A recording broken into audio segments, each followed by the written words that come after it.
En todo acto o negocio jurídico concurren dos elementos: el interés, que es actuar por cuenta propia o por cuenta ajena, y la voluntad, que es actuar en nombre propio o en nombre ajeno.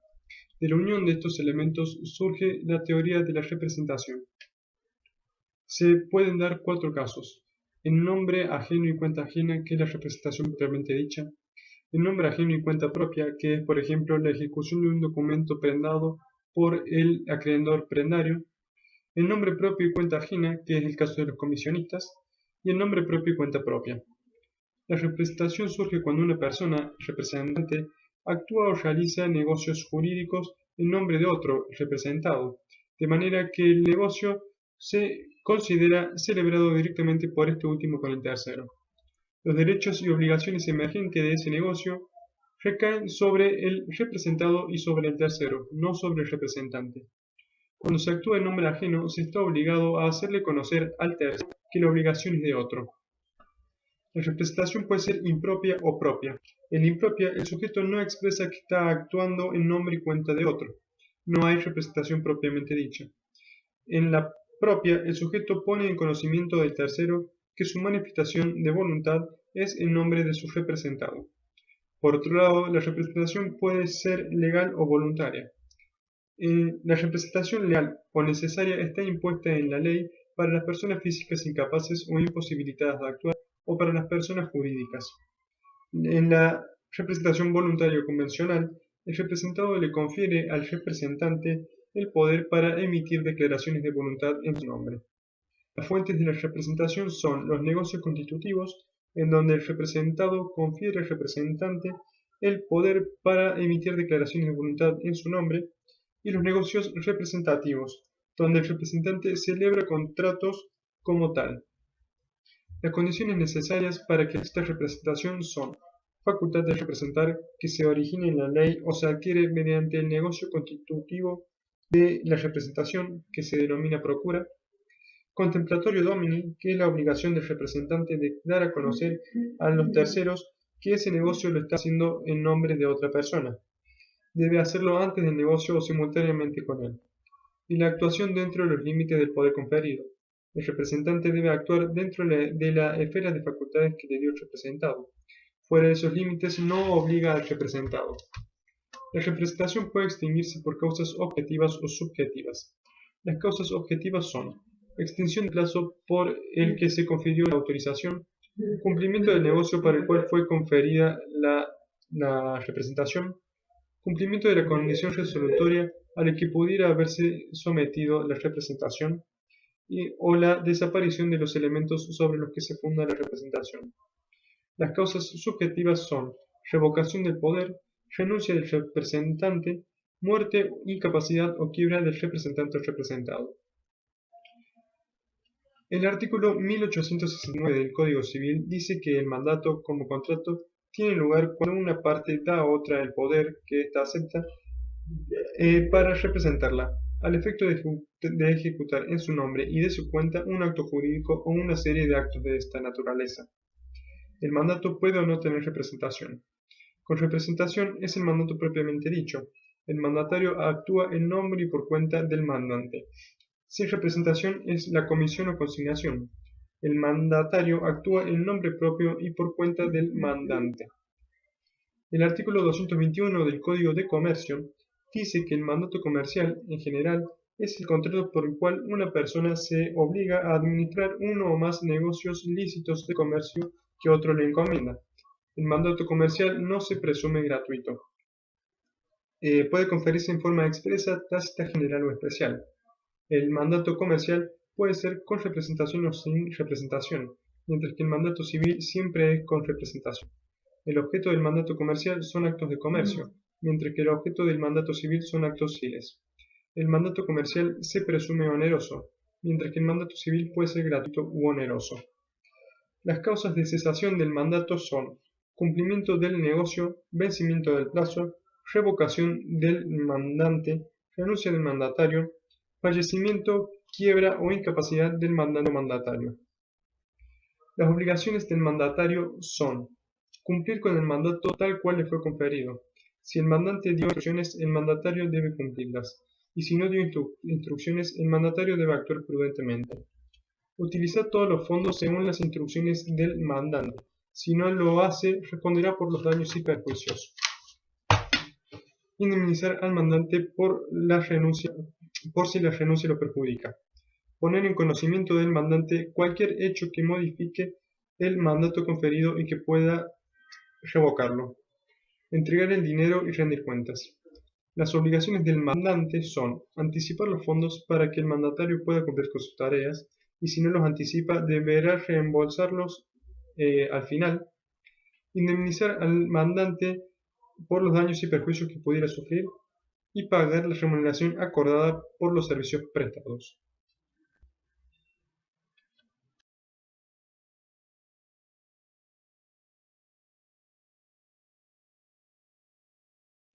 Los auxiliares dependientes no adquieren la calidad de comerciante. Estos son el factor o gerente, los dependientes de comercio y los viajantes de comercio.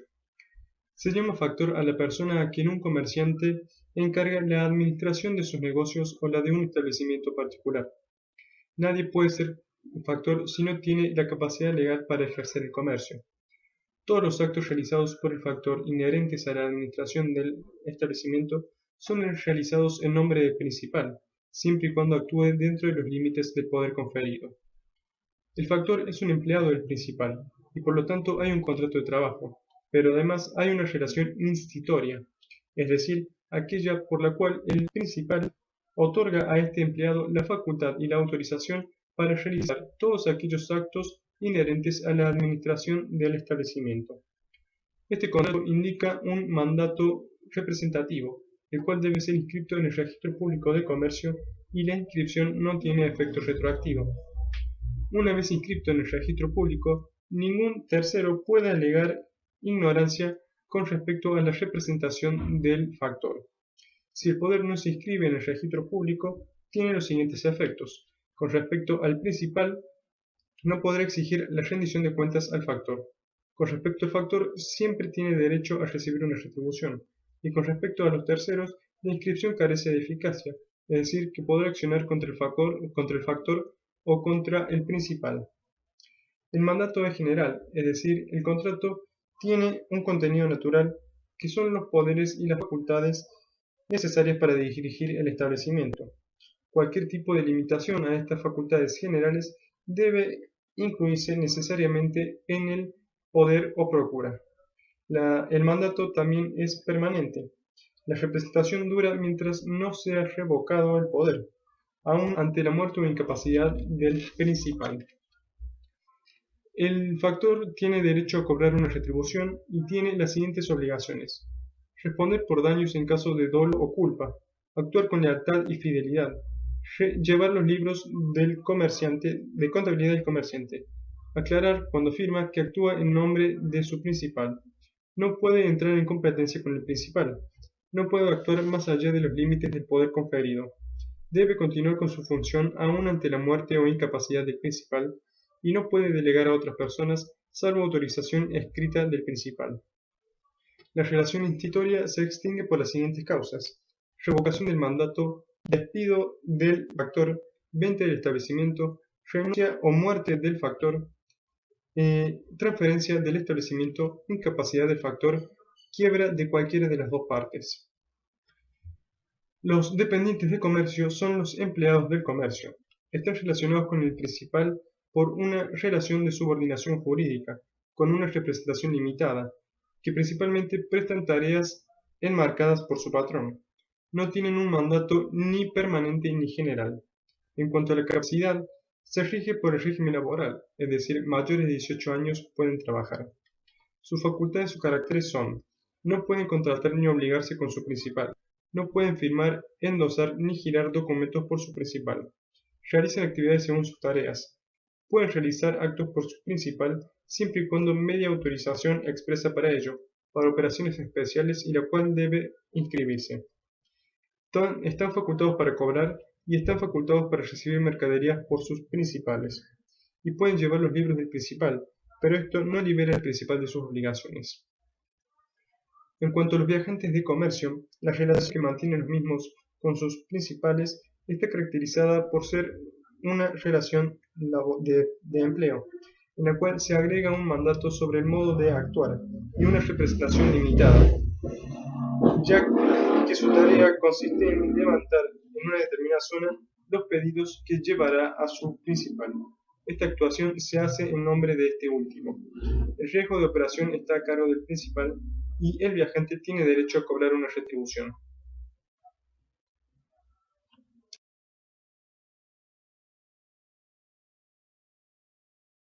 Los auxiliares independientes sí adquieren la calidad de comerciantes. Ellos son los corredores, los rematadores o martilleros, los barraqueros y administradores de casas de depósito y los despachantes de aduana.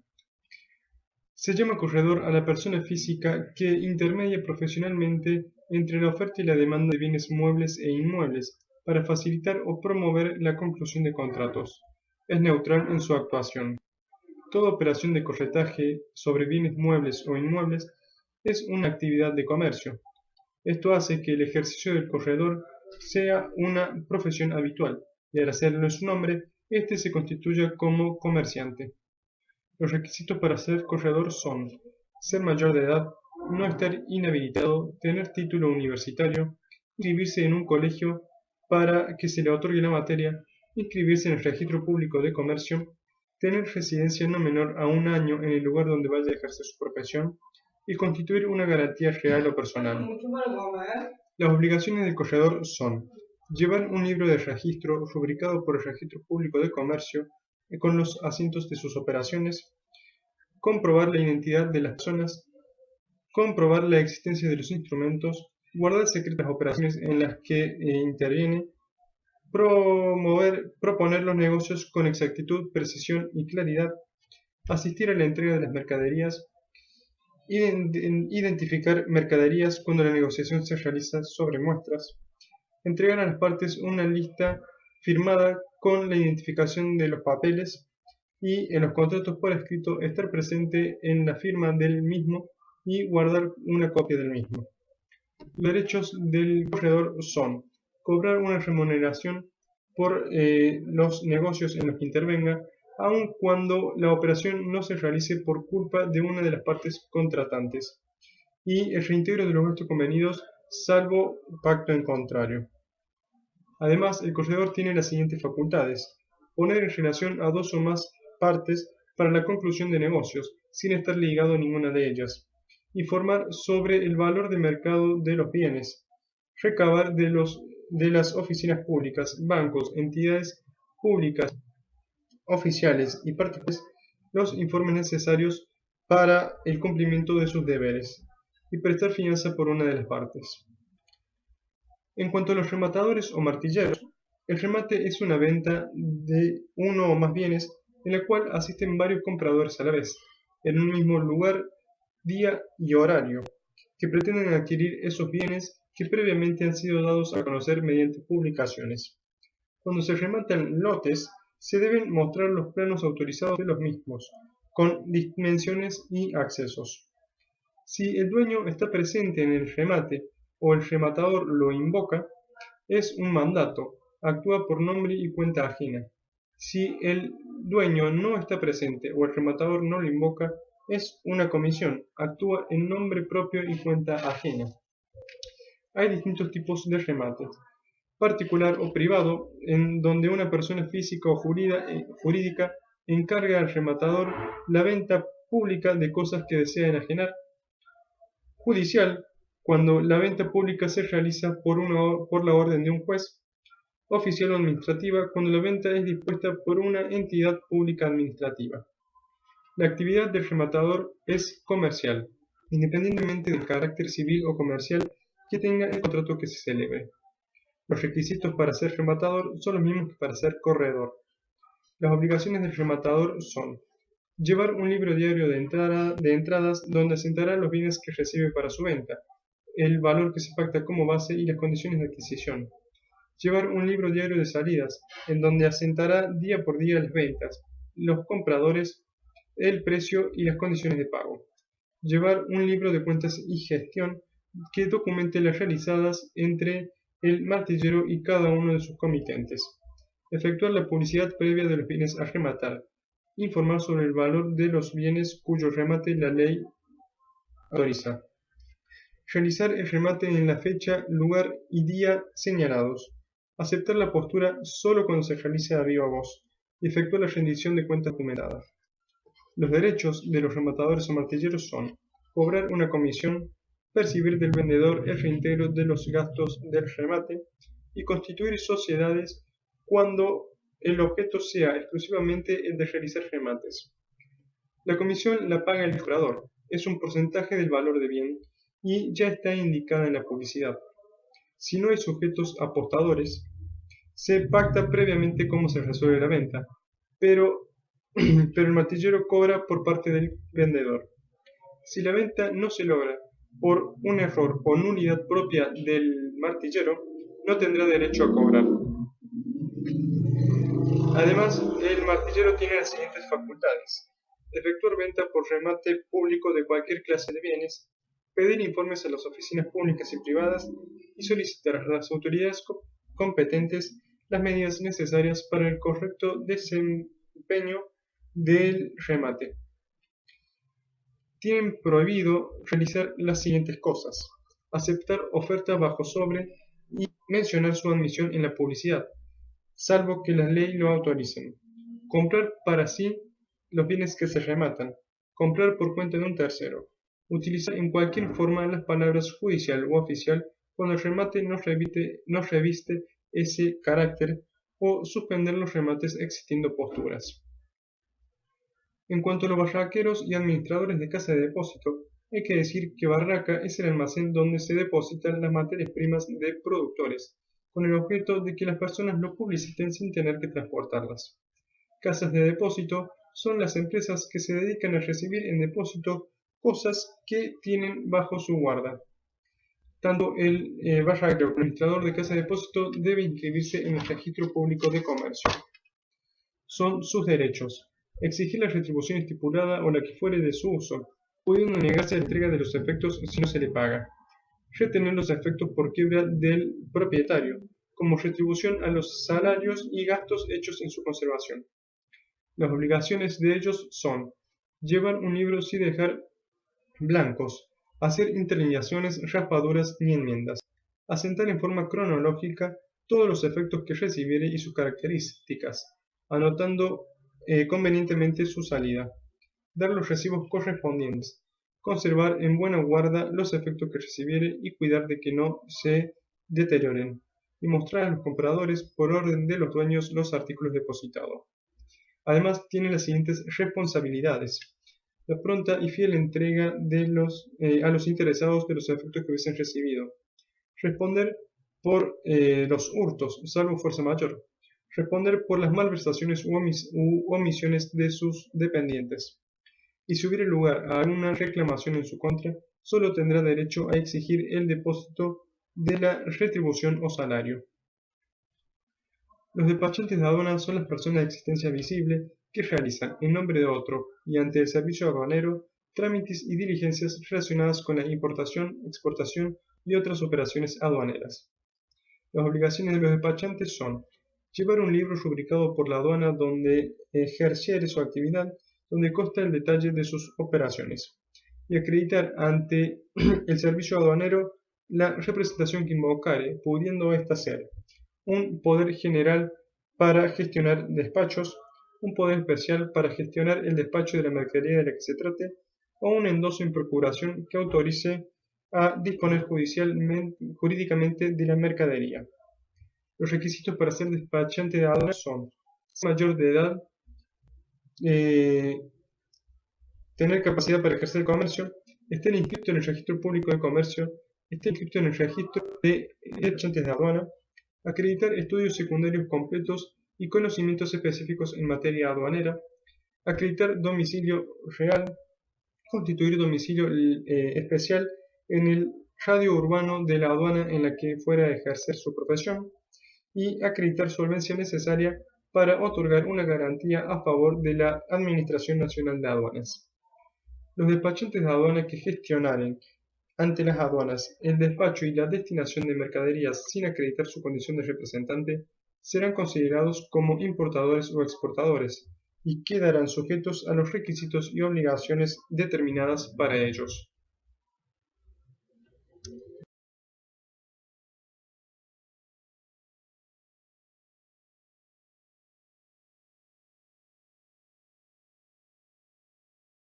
Las entidades financieras están legisladas en la Ley 21.526, la cual en su artículo primero dice que quedan comprendidas en esta ley las personas o entidades privadas o públicas, oficiales o mixtas de la nación, de las provincias o municipales que realicen intermediación habitual entre la oferta y la demanda de recursos financieros. El artículo 2 dice que quedan expresamente comprendidas las siguientes entidades: bancos comerciales, bancos de inversión, bancos hipotecarios, compañías financieras, sociedades de ahorro y préstamo para la vivienda u otros inmuebles y cajas de crédito. Esta enumeración no es taxativa. La aplicación de esta ley está a cargo del Banco Central de la República Argentina. Este dicta normas reglamentarias y establece exigencias diferenciadas según la clase y naturaleza jurídica de cada entidad. También fiscaliza el correcto desempeño de la actividad financiera. Solo funcionan como entidades financieras aquellas que tienen autorización del Banco Central. La fusión o transferencia de su fondo de comercio requerirá también su autorización previa. Los bancos comerciales podrán realizar todas las operaciones activas, pasivas y de servicios que no les sean prohibidas por la ley o por normas del Banco Central. Los bancos de inversión podrán recibir depósitos a plazo, emitir bonos, conceder créditos a mediano y largo plazo, otorgar avales, fianzas u otras garantías, obtener créditos del exterior, etc. Los bancos hipotecarios podrán emitir obligaciones hipotecarias, conceder créditos para la construcción o adquisición de inmuebles, recibir depósitos de participación en préstamos hipotecarios, etc. Las compañías financieras podrán recibir depósitos a plazo, emitir leyes y pagarés, conceder créditos para la compra de bienes, otorgar anticipos sobre créditos, otorgar avales o fianzas, realizar inversiones en valores mobiliarios, etc. Las sociedades de ahorro y préstamo para las viviendas u otros inmuebles podrán recibir depósitos en los cuales el ahorro sea la condición para el otorgamiento de un préstamo, recibir depósitos a plazo, conceder créditos para la adquisición o compra de viviendas, etc. Las cajas de crédito cooperativa podrán recibir depósitos a la vista, debitar letras de cambio, conceder créditos y otras financiaciones, otorgar avales, fianzas u otras garantías, etc.